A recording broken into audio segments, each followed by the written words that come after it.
Bouaké, quartier zone industrielle.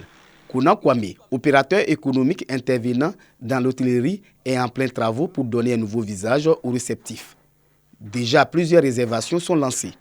Effectivement, nous sommes en plein travaux pour pouvoir recevoir nos hôtes, afin que l'honneur de la Côte d'Ivoire porte. Les réservations viennent. À 5 km de la ville de Bouaké, cet hôtel de 20 chambres est convoité par les différentes délégations. Pour le gérant, le premier arrivé sera le premier servi. On a reçu plein de réservations, mais actuellement, on attend celui qui arrive le premier. On lui offre. Parce qu'il y a l'Angola, le Burkina Faso, mais concrètement, il n'y a pas un groupe qui est arrivé pour l'instant. Au bord du barrage du quartier Gonfreville, toujours à Bouaké, un restaurant offre des menus diversifiés, des mets ivoiriens, africains et européens pour toutes les bourses attendent les visiteurs. Nous proposons aussi des mets qui sont dans le jargon ivoirien, le garba, comme on le dit, le porc au faux. On voudrait faire découvrir ces choses-là à nos invités. Je pense qu'il y a certains qui sont ailleurs qui entendent parler du garba ivoirien, du poisson-thon et quoi ça. Ils veulent découvrir et nous voulons leur faire découvrir cela ici. À côté du restaurant, des chambres sont fin prêtes pour les supporters camerounais pour le dernier match de poule de leur équipe nationale à Bouaké. Ils seront véritablement logés. Le brunch, c'est pas seulement le restaurant, c'est aussi ça, ce que vous voyez. Ce sont des résidences. Alors dites à nos frères camerounais qui seront logés. Les petites restauratrices sont aussi à l'œuvre. Au quartier Nembo, Yao Sabine, spécialisée des plats africains, et sa fille sont déjà prêtes. Depuis un bon moment, on est en train de s'aménager, faire les provisions. Ici, on peut trouver toutes sortes de petits animaux. Les étrangers qui vont venir peuvent venir se restaurer ici. En tout cas, ici, vous allez avoir de bons plats, moins chers, la qualité. Les acteurs des ressources animales et halieutiques rassurent sur la disponibilité de la viande de bœuf à Bouaké. Le vétérinaire de l'équipe nationale de l'Algérie a déjà passé sa commande. Nous avons pris nos précautions et la ville de Bouaké sera ravitaillée en viande. Et la viande de qualité sûre. Et voilà, ici même, moi j'ai mon abattoir privé. Il y a l'équipe algérienne qui m'a contacté pour les fournir en viande. Sur les vendeurs des maillots et des gadgets, des équipes participantes, principalement ceux de la Côte d'Ivoire et du Burkina Faso, s'arrachent comme des petits pains. Il y a Nigeria, il y a Burkina, il y a Ghana, il y a tout chez moi.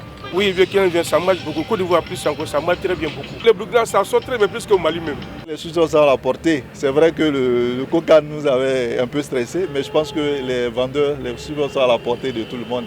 Nous, on est en train de marchander ici, comme ça se fait en Côte d'Ivoire, et puis je pense qu'on va s'en sortir. Mon collègue a déjà vu son maillot. Je crois que la fête sera belle à Bouaké, Inch'Allah. En tout cas.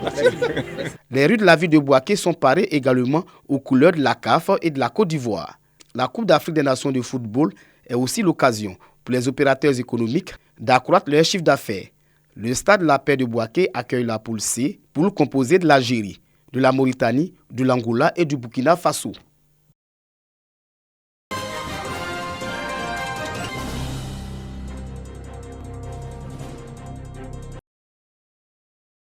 Voici le nouveau visage de Korogo à quelques heures de l'arrivée de la Namibie, la Tunisie, le Mali et l'Afrique du Sud, les 4 équipes hôtes de la ville pour la CAN 2023.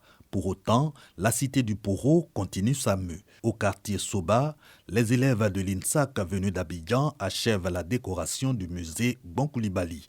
Déjà sur les murs, des fresques symbolisant la culture sénofo. Plus loin, les drapeaux des 4 pays de la poule E flottent au-dessus du boulevard Alassane Ouattara. Le même décor au quartier 14. Korogo n'attend que ses visiteurs. Les joueurs et les supporters qui viennent à Korogo ici, nous les souhaitons bienvenue à Korogo. Qu'ils doivent être sûrs qu'ils seront satisfaits de Korogo. Qu'ils fassent aussi, ils doivent savoir qu'aussi s'ils viennent à Korogo, ils doivent venir pour s'amuser. Les Korogolais sont là pour attendre la joie. La ville de Korogo est devenue belle. C'est joli et puis c'est propre. On s'apprête pour la CAN. Bon, j'ai sensibilisé les gens aussi pour aller soutenir les joueurs au terrain. C'est embelli le fruit de plusieurs mois d'activité des cadres de Korogo avec à leur tête le binôme Lassina Ouattara, Dilas PR, Fidèle Groston, Sarasoro, respectivement maire de Korogo et président du conseil régional du Poro, par ailleurs ministre directeur de cabinet du président de la République. Cette dernière descente sur le terrain l'occasion pour ces deux personnalités de toucher du doigt la qualité des travaux réalisés. Les agents de la NAGED sont en train de ramasser les ordures, de travailler de façon diligente à ce que la ville soit très propre. Nous sommes très satisfaits. Nous avons également constaté que les artisans de Korogo sont à l'œuvre, faire des fresques sur les murs essentiels. Vraiment, je suis satisfait, je pars satisfait. Et je dois dire qu'encore une fois, je suis convaincu que nous allons avoir une ville accueillante pour la CAN 2023 à Korogo. Ce mercredi 10 janvier, la première équipe, la Namibie, dépose ses valises à la cité CAN de Korogo. Le président local du COCAN, le comité d'organisation de la CAN 2023, rassure. Nous allons accueillir ces équipes dans la pure tradition sénoufo pour montrer que nous sommes dans le poro. Il faut que nous soyons toujours là à rechercher le détail. Nous avons essayé de faire en sorte que nous soyons vigilants, nous soyons prêts. Après la Namibie, le COCAN accueille l'Afrique du Sud à 19h et le Mali à 20h30.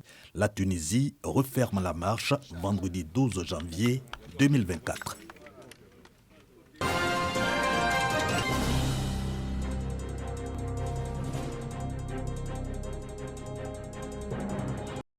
L'Ocano désormais connecté au réseau électrique national. La mise sous tension de ce village va améliorer les conditions de vie des populations.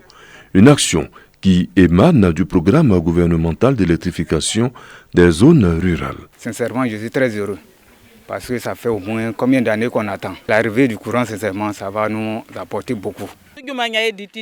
Ce sont les travaux champêtres que nous avons l'habitude de faire.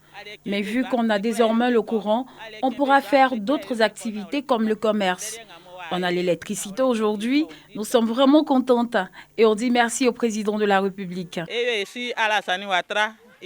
Pour le porte-parole des mutuelles du canton d'On, cette initiative est salutaire. Un village électrifié, là n'est plus enclavé.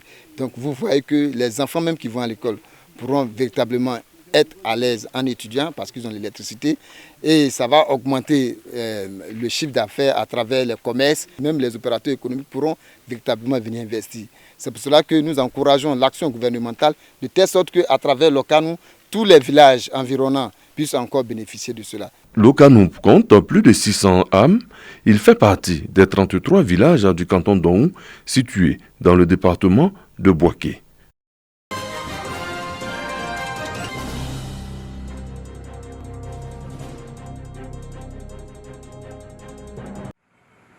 Le plan stratégique de développement de la région du Wassa-Centra, élaboré par l'Agence nationale de développement rural sur commande de l'Institution régionale de développement.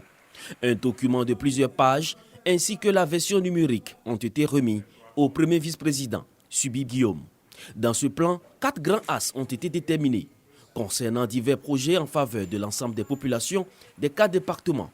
Représentant le ministre Touré Mamadou, son premier vice-président a salué l'avènement du document PSD qui vient appuyer la vision du Conseil. Dans la vision du président, d'une valeur d'à peu près 262 milliards de francs CFA qui seront injectés, qui seront mis en œuvre sur les 5 années à venir.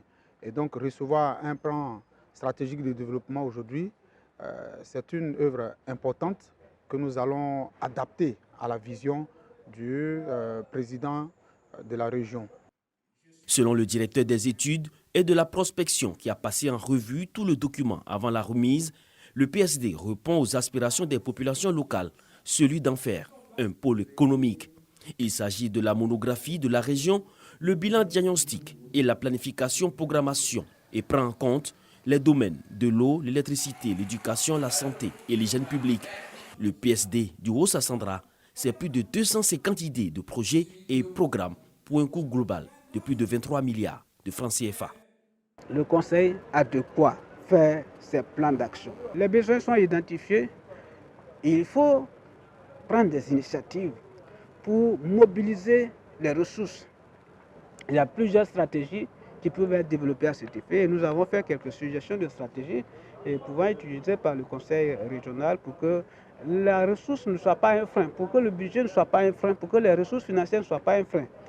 Le responsable des projets a recommandé que ce PSD ne soit pas un autre document qui vient remplir les tiroirs avant de souhaiter l'appropriation et la prise en compte dans les programmes triennaux des collectivités.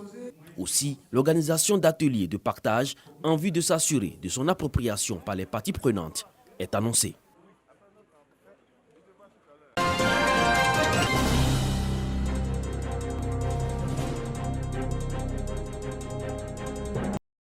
Le ministre Moussa Sanogo, également député maire de Touba, remet à des chefs de quartier 250 bacs à ordures.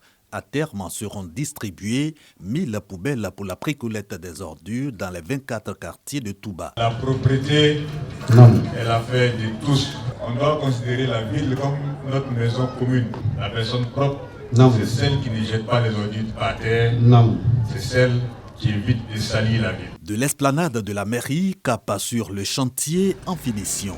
C'est une école primaire de 6 classes, dont du député maire à Dar es Salaam, un quartier de Touba. On a un quartier dans la ville qui n'avait pas eu d'école et les enfants étaient obligés de traverser la voie bitumée avec tous les risques. Et donc là, on est en train de travailler à régler ce problème. L'espace sur lequel nous sommes, il doit abriter donc le nouveau marché de la ville et permettre donc à nos mamans de pouvoir commercer dans les meilleures conditions. Une nouvelle gare routière et un marché moderne aux standards internationaux pour remplacer ces deux infrastructures devenues obsolètes et exiguës pour Touba. Les sites des deux prochaines réalisations sont aussi visités. Question pour le député maire Moussa Sanogo de se faire une idée de la célérité des projets.